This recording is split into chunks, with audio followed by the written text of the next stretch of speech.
Hello ভিয়াস, আসসালামু আলাইকুম। আশা করি সবাই অনেক অনেক ভালো আছেন। আজকে আমরা দেখাবো অ্যান্ড্রয়েড ফোনের চমৎকার একটি সেটিং, যা দেখলে আপনার মাথা অবশ্যই ঘুরে যেতে পারে।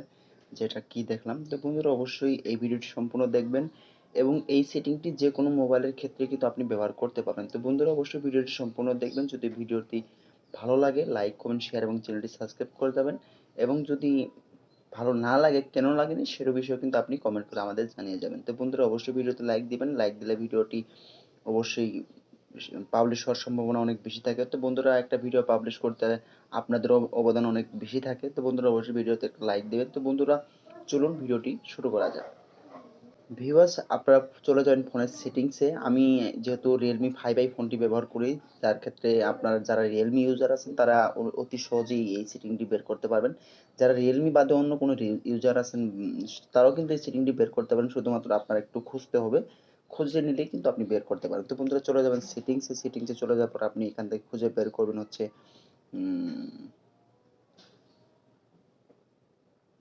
এডিশনাল সেটিংস নামে যে একটা অপশন আছে, আপনি জাস্ট এটার উপরে ক্লিক করে দিবেন। এটার উপরে ক্লিক করে দেওয়ার সাথে সাথে ঠিক আপনার সামনে এরকম একটা ইন্টারফেস চলে আসবে। এবং যারা অন্য কোনো ইউজার আছেন তারা অবশ্যই এই এডিশনাল সেটিংটি নাও থাকতে পারে। আপনি কি করবেন, আপনারা এই যে অ্যাসেসিবিলিটি নামে একটা অপশন আছে, আপনি দেখতে পাচ্ছেন। এই অপশনটা কিন্তু আপনাকে খুঁজে নিতে হবে। জাস্ট আপনি এটা কি করবেন, এটা আপনি ফোনের সেটিংসে ঘোরাঘুরি করলে খুঁজে নিতে পারবেন। তো বন্ধুরা চলে যাবেন এই অ্যাসেসিবিলিটি সেটিংসে। তারপর আপনি কি করবেন, এখানে দেখেন তৃতীয় নম্বর যে একটা অপশন আছে সিলেক্ট টু স্পিক, বা জাস্ট আপনি এটার উপরে ক্লিক করবেন। এটার উপরে ক্লিক করার পর আপনি এটা অ্যালাউ করে দিবেন। এটা অ্যালাউ করে দিয়ে আপনি জাস্ট ওকে করে দিবেন। ওকে করে দেওয়া হলে আপনি জাস্ট একটু ব্যাগে চলে আসবেন। তো বন্ধুরা আপনি যদি একটু খেয়াল করেন দেখেন, আমার হাতের যে ব্যাক বাটনটা আছে এর সাইডে কিন্তু একটা মানুষের মতো আইকন চলে এসেছে। তো বন্ধুরা এটার কাজটা দেখলে আপনারা একদম পাগল হয়ে যাবেন। তো বন্ধুরা জাস্ট আপনারা কি করবেন, আপনি যদি বাংলাদেশি হয়ে থাকেন বা ইন্ডিয়ার কোনো কান্ট্রির বা কলকাতার হয়ে থাকেন, সেক্ষেত্রে কিন্তু আপনি বাংলাই ইউজ করতে পারেন। যদি আপনি ইন্ডিয়ার হয়ে থাকেন বা অন্য কোনো কান্ট্রির হয়ে থাকেন, সেক্ষেত্রে কিন্তু আপনি অন্য কোনো ল্যাঙ্গুয়েজ সিলেক্ট করে নেবেন। তো বন্ধুরা আপনি বাংলার জন্য কি করবেন, দেখেন লেখা আছে এখানে আপনার টেক্সট টু স্পিড, এটা আপনার এটার উপর ক্লিক করে দিবেন। এটার উপর ক্লিক করে দেওয়ার পর আপনি দেখেন এখানে ল্যাঙ্গুয়েজ নামে একটা অপশন আছে, আপনি এটার উপর ক্লিক করে দিবেন। এটার উপর ক্লিক করে দেওয়ার পর দেখেন এখানে অনেকগুলো ল্যাঙ্গুয়েজ আছে। আমি জাস্ট কি করব, বাংলাদেশ আমি সিলেক্ট করে দিব। এটার উপর ক্লিক করে দিলাম। ক্লিক করে দেওয়ার পর আপনি জাস্ট ব্যাগে চলে আসবেন। এখান থেকে আপনার কোনো কাজ নেই। এখন আপনাদের যে চমকটি দেখাতে চলেছি সেটা কিন্তু অবশ্যই অনেক চোখ ধাঁধানো একটা ব্যাপার। তো বন্ধুরা আপনি কি করবেন, যে কোনো একটা পেজে চলে যাবেন। আপনি যে কোনো লেখার টেক্সট বলেন বা লেখা বলেন, বাংলা লেখা বলেন। আমি গুগলে করতেছি, আমি গুগলে সার্চ দিতেছি। উম, আমি গুগলে সার্চ দিচ্ছি আমার সোনার বাংলা। আমার বাংলা লিখি আমি, সবসময় বাংলা লিখবেন। বাংলা লিখলে অনেক ভালো হবে। আপনি ইংলিশেও লিখলে সমস্যা নেই। আপনি যদি ইংলিশে বাংলা লেখেন তাহলে সেটাও কিন্তু সে বলবে। দেখেন আমি লিখছি আমার আমার সোনার বাংলা, সোনার সোনার সোনার বাংলা, আমি তোমায় ভালোবাসি।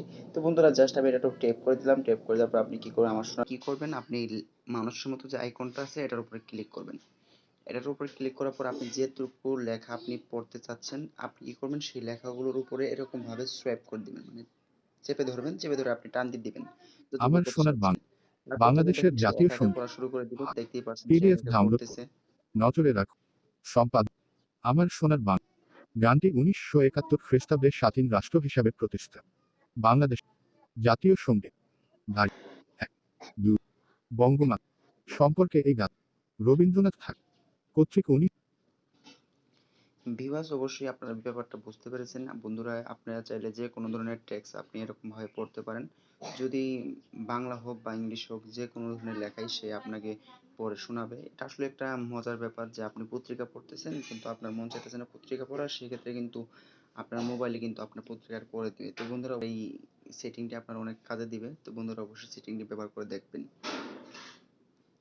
এই মানুষের আইকনটির ফলে আপনি যে কোনো ধরনের টেক্সট বা লেখা, পত্রিকা বলেন, যে কোনো ধরনের লেখা, শুধুমাত্র ফেসবুক ব্যতীত বলতে বোঝাচ্ছি, শুধুমাত্র ফেসবুকের জন্য আপনি ফেসবুকের লাইট ভার্সন আপনি এটা ইউজ করতে পারবেন না। আর ফেসবুকে যদি আপনি অরিজিনাল ভার্সনটি ইউজ করেন, সেক্ষেত্রে কিন্তু আপনি এই টেক্সটের মাধ্যমে কিন্তু আপনি লেখাগুলো পড়ে নিতে পারেন। তো অনেকেই আছেন যে আপনি লেখাগুলো পড়তে চাচ্ছেন না, উম, শুধুমাত্র কেউ একজন পড়ে শোনালে অনেক ভালো হয়। তো সেক্ষেত্রে কিন্তু আপনি চাইলে এটা কিন্তু ব্যবহার করে দেখতে পারেন। তো বন্ধুরা এখানে কিন্তু আরেকটা অপশন আছে, আপনি যেমন সাধারণতভাবে আমি একটা দেখাচ্ছি। তো বন্ধুরা এখানে আমি টেপ করে দিলাম।